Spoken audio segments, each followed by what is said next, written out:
we going to do the video, Dave? Cracker Barrel. Hey everyone, welcome back to a new episode of the Road Warriors Guide. I'm Alex, this is Dave.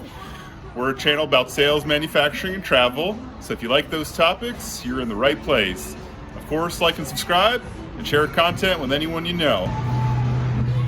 Well, Dave and I are hanging out at Cracker Barrel, enjoying the nice chairs and the great weather here in Springfield, Missouri. We're riding around making calls, but today, since we're making calls, we wanted to talk about a really important topic to us, and that is closing business. So we wanted to give our thoughts on how to close business, what closing business is, and ultimately give our top 5 strategies for how we close business. So I think the first thing before we actually get into the 5 strategies that we use to close is defining what is closing. How do you define that and what it is? So we've done a few videos. The first one I would definitely mention would be the fact of how you continue the sales process, how you make contacts, how you quote machines and everything. So I think that's the first thing, then we'll link that video if you hadn't seen it. The next video, or one we've already done, is overcoming objections. So once you've done the sales process, overcome all the objections, the natural progression beyond that is going to be closing.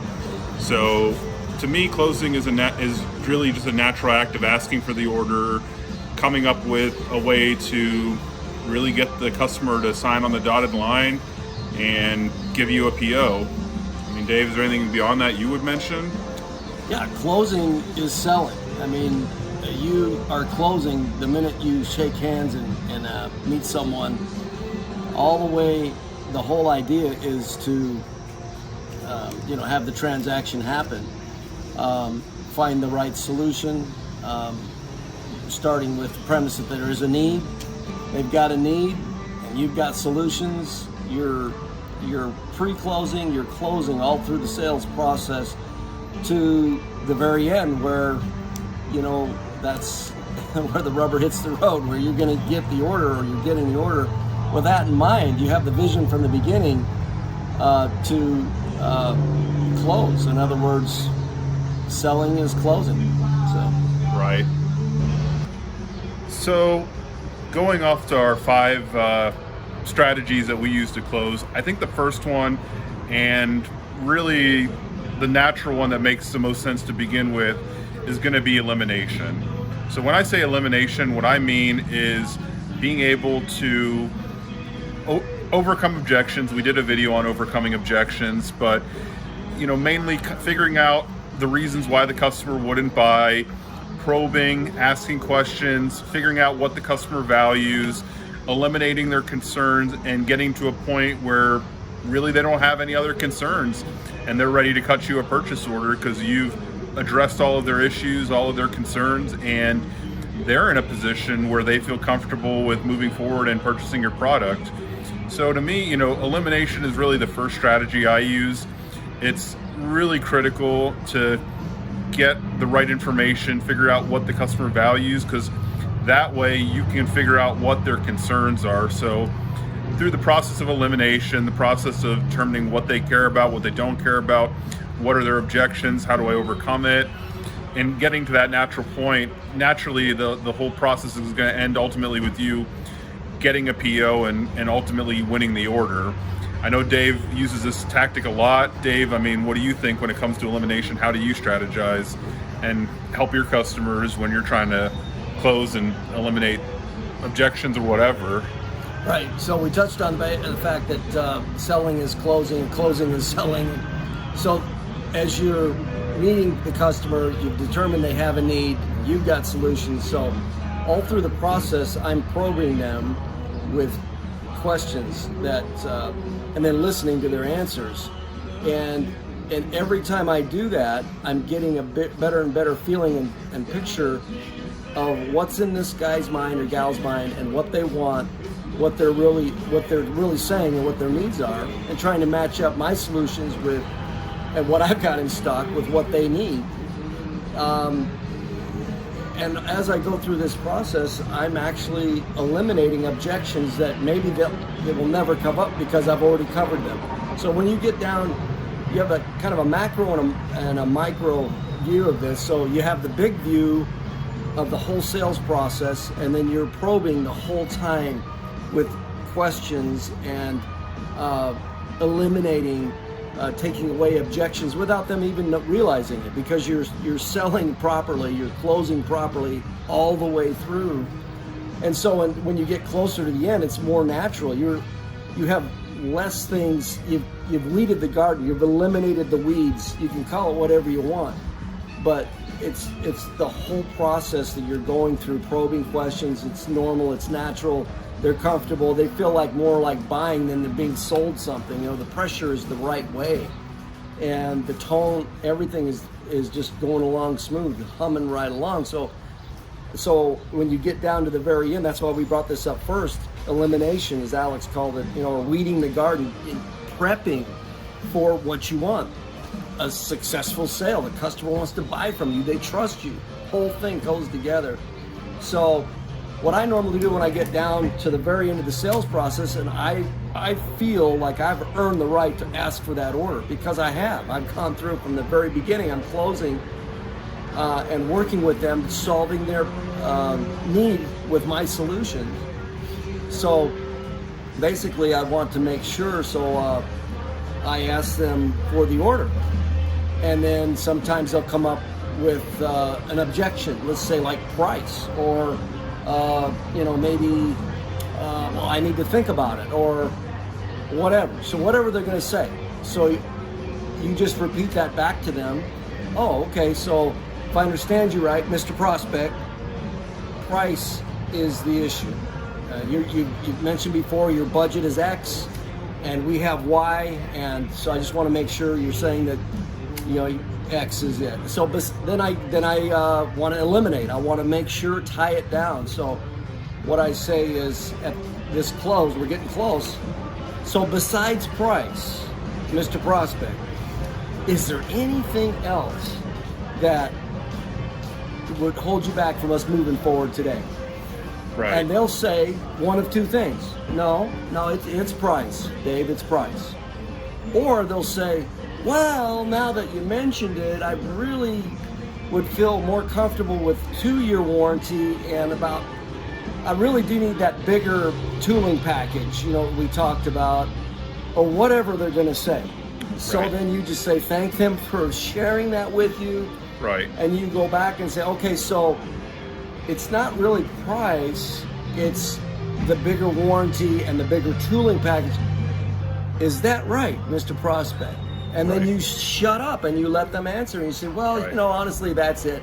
My boss is after me. Last time I did a project, I didn't have enough tooling, or we didn't have enough warranty, or something went wrong.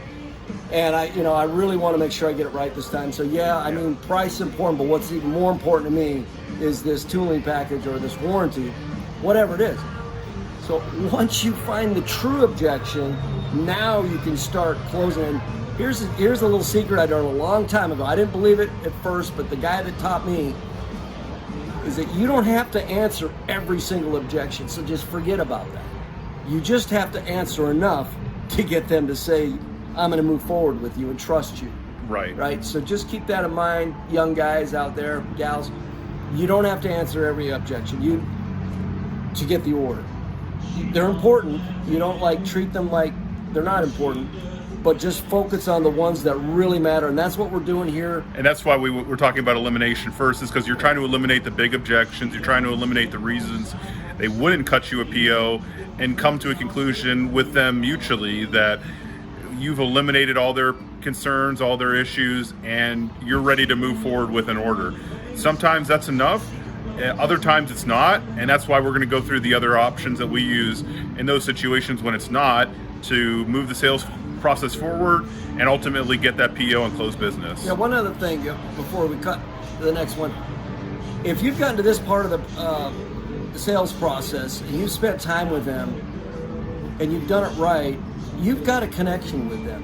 More times than not, they want to buy from you. They trust you to this point. And so just be confident, they've got a need. They want to get this as much as you want to sell it to them. So just be aware you got that on your side, and be confident in moving forward. Don't be cocky. Be polite all the way. You never afford to be cocky or indifferent or anything like that. But True. This is where you can seriously help them. They've got a need, and you can also help yourself. So it's a win-win. Right. So. Makes sense. So we talked about it previously in the last segment for this video, was price. And price is the second thing that we use at a time when we're trying to close business. It doesn't usually come up from our end, but it comes up a lot from a customer's end. And we wanted to address it because you're going to run into it where a customer is going to say, hey, I'll buy your product, I'll buy whatever you're selling, but you got to give it to me at X price. So that comes up quite a bit. You know, me and Dave are tasked with that all the time. And, you know, to me, price can be one of two things. Some customers, that's all they care about is the bottom dollar, how much they can get for whatever price, and, you know, all the other things that we're going to mention don't really matter. So, you know, one of the things, especially in the elimination section, you kind of want to determine whether or not that's really what your customer values. And you got to probe and determine, is price really the number one thing that they want? Or is it just kind of, you know, the only thing you have in your arsenal? So to me, I don't like to use price as a closing tactic unless I really have to. Like I said a number of times, customers will come to me and ask me, you know, what price, you know, or can you accept this price, or can you do the deal for this price? And so a lot of times it's brought on by the customer. Sometimes I got to go to my boss or go to the, you know, owner of a company to determine whether or not we can take the deal. But I try to sell the value of the product. I try to sell something that's going to be of tangible value and demonstrate that value to the customer before I just start dropping price. Because if the minute, you know, from day one I just start dropping my price, then it's really going to degrade the value of my product. It's really going to, you know, make customers think that there isn't any value to the product other than the price. And so I use this one very sparingly. I mean, Dave, you've come across this a bunch as well. I mean, what are your thoughts? That's right. No, Alex, you're right on. You know, the first thing that happens, of course, through the sales process, you're always explaining the value. And so when it comes to price, sometimes you get those prospects that just they just want to, you know, price is the number one thing. So so then you get, if that's what they're valuing, then you, that's what you need to do. Like Alex said, is go back and explain how your solution brings value to the table, and they're going to be able to make more money with your product than the guy down the street, even though it's a little bit higher priced, or the price is a little bit different than what is in his mind for his budget. But yeah, with the other customers, though, there may be something underlying besides the price. It's important to them, or also of value to them besides the price. So you got to find that out. It's tricky. You should know where your parameters are with your boss. And my view is, like, if I know I can close it, and I have to come down a little bit to do it, usually I'll do it, because you don't want to destroy the market. You don't want to destroy all the value that you built up, but you want to get the order done and signed, and the machine or whatever you're selling on the floor, because you've got vultures outside the door. The next guy coming through, he's going to close it. If you don't close it, he'll close it. So you want to make sure you get the order, even if you have to drop the price a little bit. That's more important than holding on to your price, walking out, and then the next guy comes in and closes it. Right. And you got to be tactful. I mean, there's times when it makes sense to drop the price. There's times when it doesn't. And sometimes customers just need a little bit of time. I've had this happen a lot of times where I'll drop my price. The customer will say, oh, I still got to think about it. Sometimes it's better just to stay strong, and the customer will come back and say, yeah, I'll take the deal. Sometimes not, but you kind of have to know your customer. That's why elimination is so important, because once you determine that you've eliminated their objections, you know where the customer stands, you'll have a better idea what you need to do when it comes to the price. And that's a big thing you got to consider and you got to think about, because you want to make the most amount of profit, and obviously the customer wants to do the exact opposite. They want to get that product for the lowest dollar they possibly can. So you got to show them that the price you're giving them is fair, there's value in it, and there's a reason they should buy it at that price point. So it's a pretty critical thing, and that's why we wanted to discuss that next, because it's one of the big tactics we run into when closing. So the next segment that we wanted to talk about in our video, as far as strategies to closing business, is going to be giving guarantees, trials, those sort of strategies for closing business. And when I mean, closing business and giving strategies to doing that when it comes to trials or guarantees, this is like, hey, we can use this product to, we'll guarantee that it will run for X amount of hours, or it will make X amount of parts, or hey, if you got a service issue, we're going to solve your problem and get someone on your floor to help you within 24 hours or 48 hours, however long. So those are some suggestions we used, or even offering to give your customer the product for X amount of time, try it out, see if you like it. All those are ways strategies you can give to close business with a guarantee or a trial basis. I like to call it the puppy dog close, because it's basically like, taking a puppy home and realizing, oh man, I love this thing, I couldn't live without it. Well, same thing with machines. You want to show the customer the value that it will provide them in their shop. And the other thing is, especially with machine tools, and it's not true for every product, but at least for the equipment that we're selling, our customers are making money with this equipment. So not only are we trying to sell something and provide a solution, we're also having the customer who's going to be using that same product to make money themselves, provide it for their business so that they can use it to make money. So they want it to be running as much as possible, making the maximum amount of parts, and ultimately the maximum amount of profit. So you need to demonstrate to them that, hey, this piece of equipment is going to do that, and once you get it on your floor and you close that business, it's going to just run and make you lots of money. So guarantees and trials are great for showing them and demonstrating to them that this piece of equipment is really going to help them. Dave, when you come across this guarantee and trials, or you go to that strategy to try to close business, what are your thoughts? Well, it works. Sometimes you need to have that close to get the customer to move forward with your solution and get that project off the street and in your corner, as well as the customer, being able to buy what he needs to do what he needs to do. So another thing along those lines is sometimes you to help keep the price high and get the order done is a lot of times I use an extended warranty. So instead of 1 year warranty, we'll extend the warranty. It does take a little bit away from your commission and it increases the cost of the sale, but you can leave the price where it's at. And that's always a better way. Like Alex says, increasing the value is where you want to go as much as possible. Right. Sometimes that gets it done. Another thing is they make money with our machines, or capital equipment that we sell. So a lot of times if you extend the terms a little bit, so instead of paying that last payment, right away within 10 days or 30 days, maybe you can extend 60 days, give them a couple months to get up and running, make some money with the machine. So they've made 10, 20 grand in 60 days or more, and and then you've been able to keep your price up, and then they've been able to make money with your machine, so everybody wins. So those are a couple things you can do with.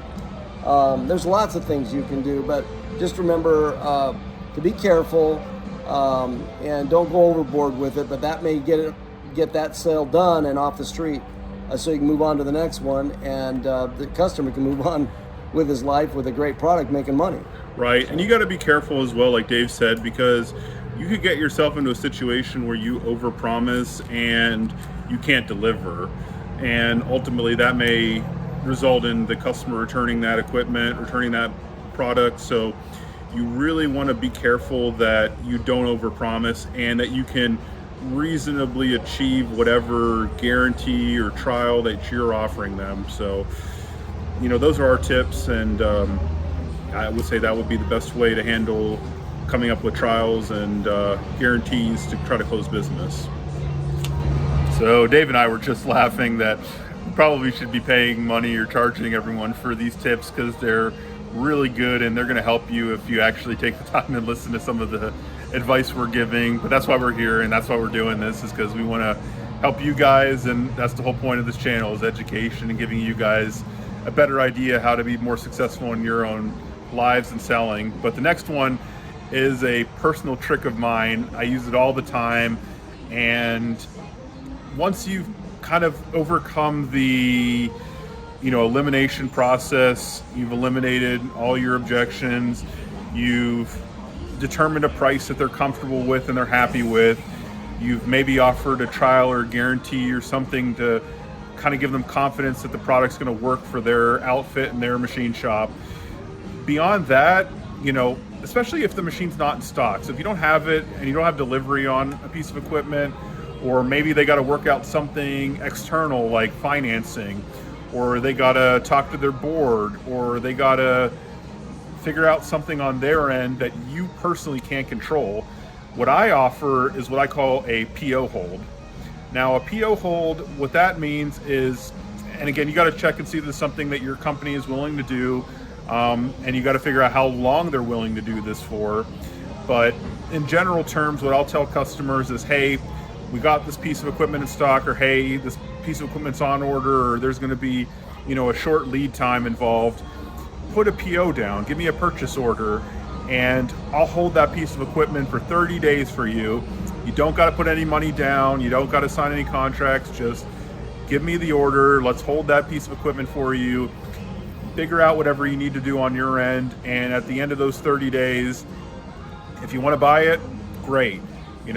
That's awesome, and it's there for you. If you don't, it doesn't cost you anything. So it's a benefit to the customer for a few different reasons. One, there's no money down, it's just a piece of paper, and it's really it's benefiting them, because if they decide in those 30 days, yeah, we want it, and another customer decides they want it, well, they have first right of refusal to decide we want this piece of equipment or we don't. So that's a huge benefit to the customer, and they see that as a huge benefit on their end. Benefit as well to the customer is, if their management or they got to go talk to someone else in their company about purchasing that piece of equipment, they can go to their management, their higher ups, and say, hey, we got this piece of equipment held, so there's not a worry that it's not going to be there in 30 days. So it gives you a stronger position to close that business, because they know that they're going to keep that stock, or they're going to keep that position in line to get that next piece of equipment whenever it comes. For our side of the business, when we get a PO from a customer on a PO hold in these sort of situations, it's a benefit to us because it's kind of like a promise. I know it sounds kind of weird, but it's psychological to a lot of customers, and they feel that, hey, I've given them the order, I don't want to not commit to these guys. Unless there's a really good reason not to commit, they feel like they're already giving us the business. So it just shows, a little bit more like they're serious about the equipment. It shows we're serious about selling them the equipment, and a good majority of the time when a customer gives you a PO and asks you to hold a piece of equipment, within those 30 days, they end up buying it. I mean, Dave, that's pretty much it when it comes to PO holds. What else do you got for that? Well, yes, everything said is excellent. Just keep in mind that in most cases, the customer wants to buy anyway. You just make it easy for him or her to say yes, Correct. I mean, the whole thing, you want it to be a pleasant process. You want it to be a successful process. You want to make it easy for them to say yes. So the PO hold close is brilliant in many ways. Most of the time, it's just the last thing that'll make them, go forward, and then they'll feel good about themselves, and then they'll come back and find the permission or the money to put the deposit down, within 10 days or 20 days. If you can close the order without it, it's always best, but it kind of locks them in. So they put the paper down, they make the PO. Most likely they're not going to, cancel. Right. If you've done it right. So it's an excellent way to make them happy, that they finally been able to make that big decision and make you happy. Everybody wins. So Right. that's one that you should study up on and try to use when you need it. Correct.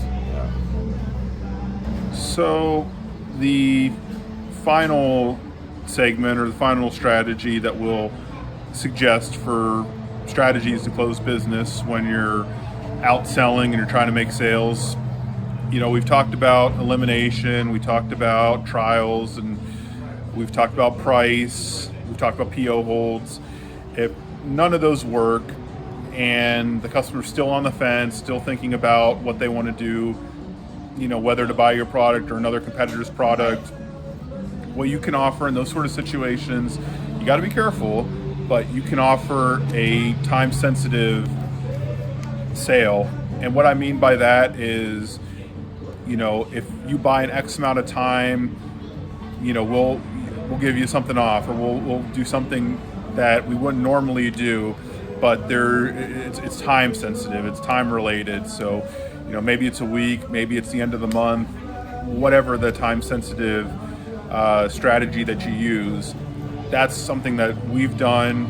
You got to be careful, because for two reasons. One, you got to be careful how you use that time sensitive deal, because the customer could think, oh, this is a gimmick, and if I hold out for longer than that, maybe they'll give me more.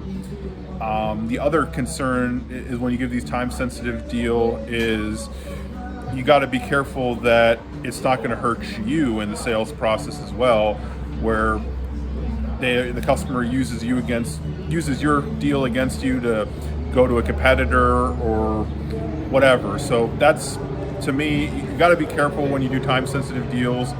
I also when I do a time sensitive deal, I'll use it in combination with one of the strategies that I already mentioned, like, hey, we'll give you, we'll hold the PO, but it'll only be good for 30 days. So that's kind of time sensitive in its own way, because after 30 days they got to make a decision one way or another, or hey, I'll drop the price, give me the PO today, or something like that. So it's definitely a benefit and it works, but you got to make sure you're doing it at the right time and you're doing it with the right customer, because not every customer is going to value something that's a time sensitive deal. And to me, the only other thing about time sensitive deals, and it may not necessarily be you making it a time sensitive deal or strategy that you use, it may be as simple as, hey, this machine's in stock, there's only one left of it, once it's gone, you're gonna have to wait 6 months. So that in itself has that scarcity factor, has that meaning to the customer that there's a time sensitive decision they have to make, or that product's going to be gone.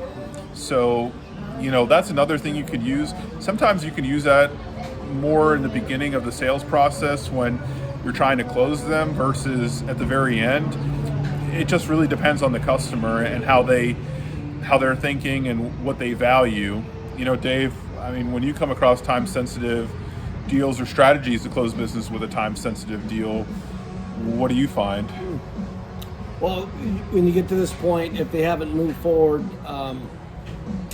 it's maybe you've got a dud here, or they're just going to take their time and take the gamble. So there's a principle that I was taught a long time ago that's true, I think, for most people, but not all people.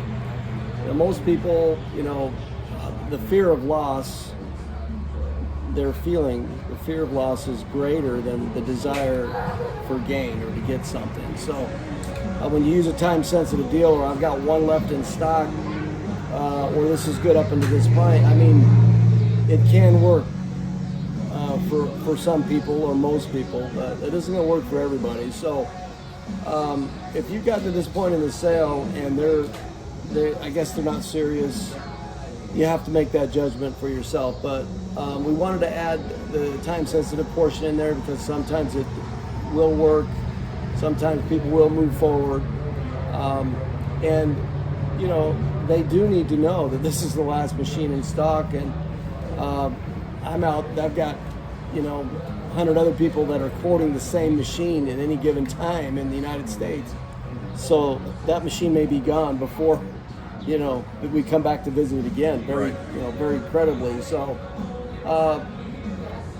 but if you've done the sales process right, you've been closing from the very beginning in mind. When you get down to this point, if you have a live one, more times than not, this will help get the job done and both sides happy. Yeah, and for me at least, what I see is, especially right now to the end of the year, I mean, I guess you don't know what time of year it is, but from basically the end of summer till Christmas, time-sensitive deals make a lot of sense. You know, I mentioned in a previous video the 179 write-off, where at the end of the year, you get to write off up to $1 million of taxes or $1 million worth of equipment from your taxes. So when you get into time-sensitive deals, they got to have a piece of equipment on their floor by the end of the year. So if there's a lead time, like let's say 4 or 5 months to get a machine, or even longer, and they're thinking about what they're going to need to buy before the end of the year, there's definitely a time-sensitive aspect to the deal. Or once you even get into the December time and you have stock of equipment, hey, if you don't get this and someone else does, they're going to be able to use that for their write-off and you won't. So all those things come into play, and especially toward the end of the year, it becomes more and more important to a customer because their time is limited, stock inventory is limited, so they really need to make a decision, and that's where you can close them with these time-sensitive deals more so than any other time of year. So yeah, I think that's definitely a good way to go about it. If all else fails, try a time-sensitive deal or show the reasons why they need to buy now and not later, and that may help you close the business.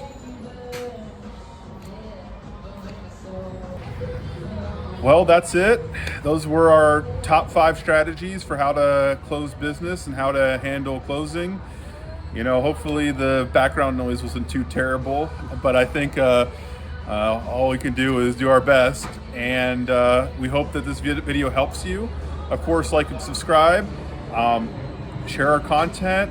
We'd love to hear from you guys on your thoughts and what you do to close business. So please comment below and let us know what you do and how you close business and your strategies for closing business. Dave, any thoughts or final tips for the viewers? Happy hunting, have fun, and try some closes. You know, search out other sources for closing techniques and